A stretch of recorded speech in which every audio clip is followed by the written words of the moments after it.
سورۃ یاسین شروع کرتی ہوں اللہ کے نام سے جو رحمان اور رحیم ہے۔ یاسین قسم ہے قرآن حکیم کی کہ اے محمد صلی اللہ علیہ وسلم یقیناً آپ رسولوں میں سے ہیں، سیدھے راستے پر ہیں۔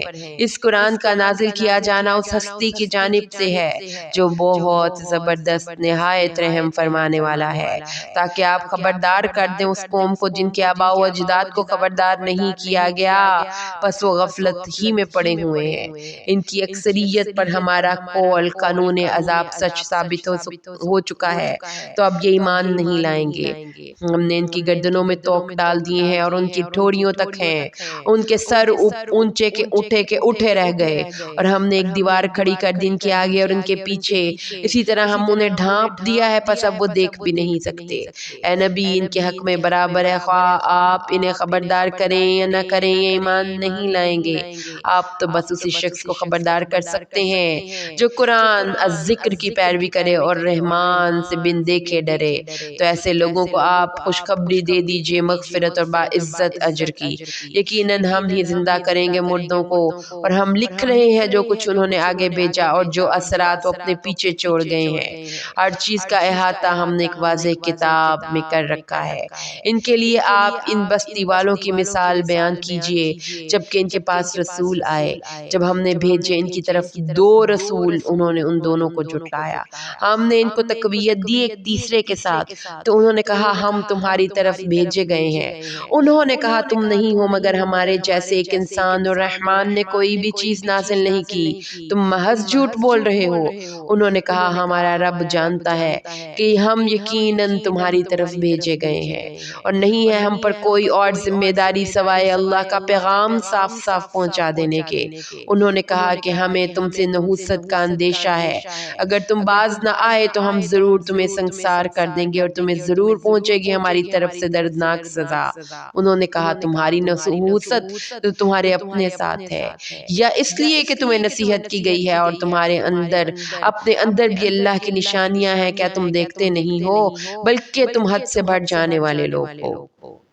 اور شہر کے ایک پرلے سرے سے آیا ایک شخص بھاگتا ہوا، اس نے کہا اے میری قوم کے لوگوں، تم ان رسولوں کی پیروی کرو ان کی جو تم سے کسی اجرت کے طالب نہیں ہیں اور جو خود ہدایت یافتہ ہیں۔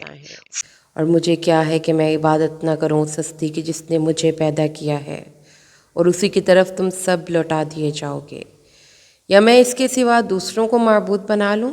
اگر رحمان مجھے کوئی نقصان پہنچانا چاہے تو ان جھوٹے معبودوں کی سفارش میرے کسی کام نہیں آئے گی، اور نہ ہی وہ مجھے چھڑا سکیں گے، تب تو یقیناً میں کھلی گمراہی میں پڑ جاؤں گا۔ تو میں تمہارے رب پر ایمان لایا ہوں تو میری بات سنو۔ کہہ دیا گیا کہ تم داخل ہو جاؤ جنت میں۔ اس نے کہا کاش میری قوم کو معلوم ہو جاتا، وہ جو میرے رب نے میری مغفرت فرمائی ہے اور مجھے باعزت لوگوں میں شامل کر لیا ہے، اور اس کے بعد ہم نے اس کی قوم پر آسمان سے کوئی لشکر نہیں نازل کیا، اور نہ ہی ہم لشکر نازل کرنے والے تھے، وہ تو بس ایک زوردار چنگھاڑ تھی، تبھی وہ سب بجھ کر رہ گئے۔ افسوس ہے بندوں کے حال پر، نہیں آتا ان کے پاس کوئی پیغمبر مگر وہ اس کا مذاق ہی اڑاتے ہیں۔ کیا انہوں نے دیکھا نہیں کہ ان سے پہلے ہم نے کتنی نسلوں کو ہلاک کر دیا کہ وہ ان کی طرف لوٹ کر نہیں آتے، اور وہ سب کے سب ہمارے ہی سامنے حاضر کیے جائیں گے، اور ان کے لیے ایک نشانی مردہ زمین ہے، ہم نے اسے زندہ کیا اور اس سے اناج نکالا تو اس میں سے وہ کھاتے ہیں، اور ہم نے بنا دیے ہیں اس میں باغات کھجور اور انگور کے، اور جاری کر دیے ہیں ہم نے اس میں چشمے تاکہ یہ ان کے پھلوں میں سے کھائیں، اور یہ سب ان کے ہاتھوں نے تو نہیں بنایا، تو کیا تم لوگ شکر نہیں کرتے؟ پاک ہے وہ ذات جس نے پیدا کیا ہے تمام جوڑوں کو، اس میں سے بھی جو زمین اگاتی ہے اور خود ان کی اپنی جانوں سے بھی، اور اس میں سے بھی جن کے بارے میں یہ نہیں جانتے، اور ان کے لیے ایک نشانی رات بھی ہے، ہم کھینچ لیتے ہیں اس سے دن کو تو اس وقت یہ اندھیرے میں رہ جاتے ہیں، اور سورج چلتا رہتا ہے اپنے مقررہ راستے پر، یہ اندازہ مقرر کیا ہوا ہے اس کا جو بہت زبردست بہت علم والا ہے۔ اور چاند کی ہم نے منزلیں مقرر کر دی ہیں، یہاں تک کہ وہ پھر کھجور کی پرانی سوکھی ٹہنی کی طرح ہو جاتا ہے۔ نہ تو سورج ہی کے لیے ممکن ہے کہ وہ چاند کو پکڑ لے اور نہ ہی رات دن سے آگے نکل سکتی ہے، اور یہ سب اپنے اپنے دائرے میں تیر رہے ہیں۔ اور ان کے لیے ایک نشانی یہ بھی ہے کہ ہم نے ان کی نسل کو بھری ہوئی کشتی میں سوار کر دیا، اور ہم نے ان کے لیے اس طرح کی اور چیزیں بھی پیدا کیں جن پر یہ لوگ سواری کرتے ہیں۔ اگر ہم چاہیں تو انہیں غرق کر دیں، پھر نہ تو ان کا کوئی فریاد رس ہوگا اور نہ ہی وہ چھڑائے جائیں گے، مگر یہ ہماری طرف سے رحمت ہے، اور فائدہ اٹھانا ہے ایک وقت معین کے لیے، جب ان سے کہا جاتا ہے کہ سبق حاصل کرو اس سے جو تمہارے سامنے ہے اور جو تمہارے پیچھے ہے، تاکہ تم پر رحم کیا جائے۔ اور نہیں آتی ان کے پاس کوئی نشانی ان کے رب کی نشانیوں میں سے، مگر یہ اس سے اعراض ہی کرتے ہیں۔ اور جب ان سے کہا جاتا ہے کہ خرچ کرو اس میں سے جو اللہ نے تمہیں دیا ہے، تو یہ کافر کہتے ہیں اہل ایمان سے، کیا ہم انہیں کھلائیں جنہیں اللہ چاہتا تو خود کھلا دیتا؟ تم خود ہی صریح گمراہی میں پڑے ہوئے ہو۔ اور وہ یہ بھی کہتے ہیں کہ یہ وعدہ کب پورا ہوگا اگر تم لوگ سچے ہو۔ یہ لوگ نہیں انتظار کر رہے مگر ایک چنگھاڑ کا، وہ انہیں آ پکڑے گی اور یہ اسی طرح جگڑ رہے ہوں گے، پھر نہ تو وہ کوئی وصیت ہی کر سکیں گے اور نہ ہی اپنے گھر والوں کی طرف لوٹ کر جا سکیں گے۔ وہ تو بس ایک زوردار چنگھاڑ تھی، تو جب ہی وہ سب بجھ کر رہ گئے اور سور پھونکا جائے گا تو وہ یکا یک قبروں سے نکل کر اپنے رب کی طرف دوڑ پڑیں گے۔ وہ کہیں گے ہائے ہماری شامت، ہمیں کس نے اٹھا دیا ہماری قبروں سے؟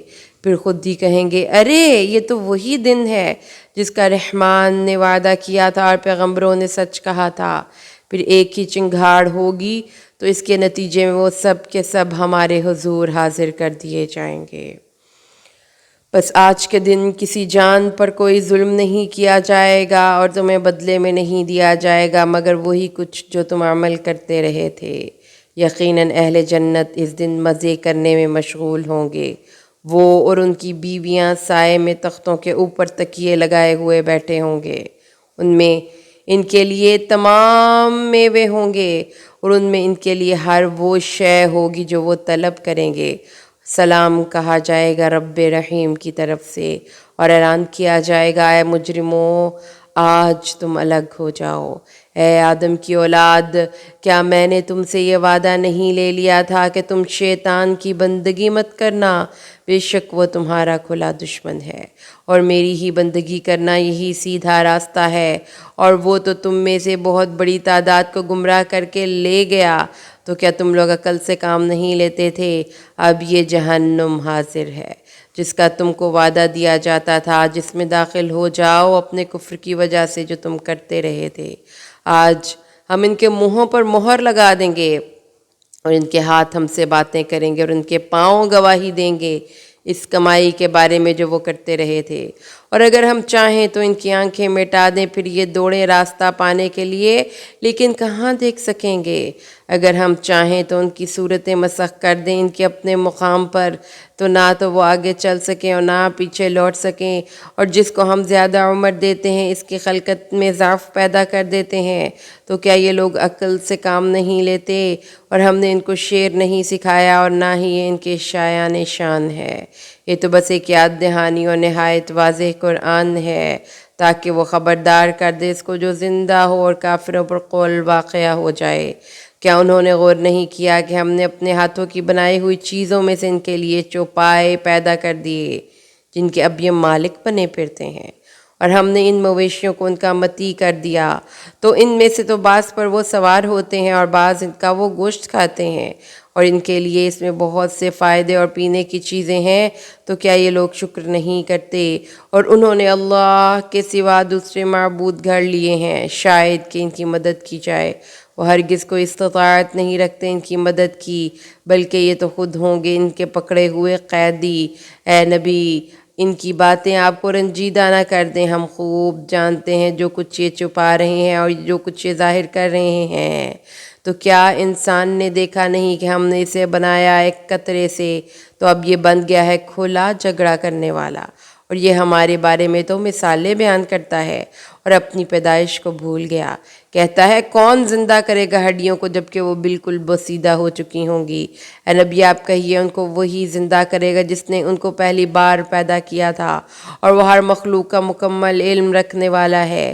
جس نے تمہارے لیے سبز درخت سے آگ پیدا کر دی تو تم اس سے آگ سلکاتے ہو، تو کیا جس نے پیدا کیا آسمانوں کو اور زمین کو وہ اس پر قادر نہیں کہ ان جیسی مخلوق دوبارہ پیدا کر دے؟ کیوں نہیں، جبکہ وہ تو بہت تخلیق فرمانے والا، سب کچھ جاننے والا ہے۔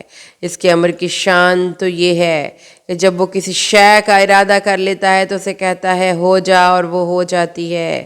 تو بڑی بابرکت ہے وہ ذات جس کے قبضہ قدرت میں ہر شے کا اختیار ہے، اور اسی کی طرف تم سب لوٹا دیے جاؤ گے۔